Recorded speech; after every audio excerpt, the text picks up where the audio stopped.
We got a little history of the area and local racing. One of the first Hemis. Okay.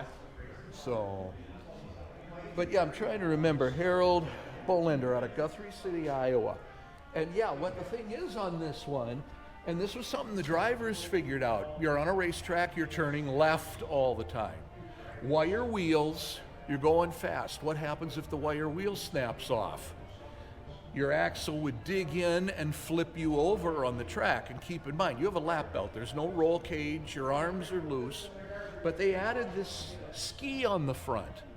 And the reason for that was, should you lose a wheel, should it snap off, what would happen is the car would hopefully slide on this to get you around the corner, or otherwise the axle would dig in and flip you over, most likely.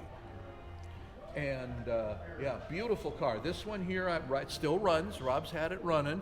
He does drive it, and I know he's had it well over 120 plus miles an hour on some of the tracks. And it flies for its age, and it's loud. This is the first Hemi engine? This was one of the very first. The Red Ram Hemis were one of the very first Hemi engines. And it's got a lot of power. He'll come this way. So you're saying like going on the dirt track road with the wire wheels, and then you're showing me the brake? Yeah, the brake.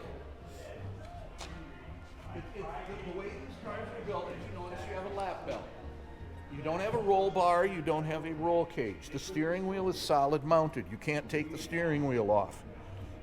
If you look down inside, you'll notice there's your drive shaft coming off the direct drive. It is direct drive.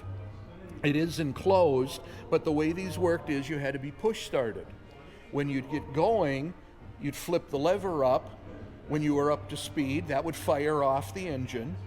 And then when you would go out and race, when you'd pull back in the pits, then you flip the lever down to take it out of gear. It's direct drive. And then you flip the switch to turn it off when you get back. The only brake is the hand lever right here. So you got to reach out of the car to grab the handbrake. It goes back to this wheel here.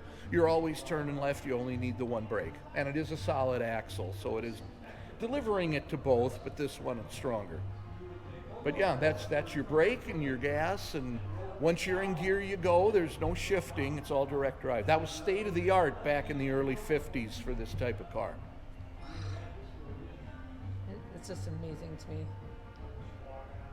Thank you. Thank you so much. Skid down in the front that was added as well back then. And that What year is this one? I want to say that is a 50.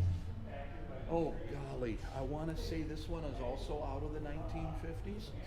The cool thing with these is the majority of these, like this one here, it was hand built. You could get plans. You welded your own chassis. You formed the body of the car. Same thing with this one. You could get plans, and you'd shape the metal, you'd form the body in, put the motor in, and away you could go racing.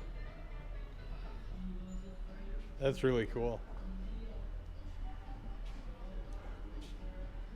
But yeah, talk about a hobby project.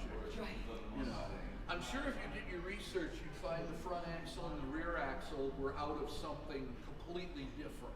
Sure. A different type of vehicle is where the axles probably came out of.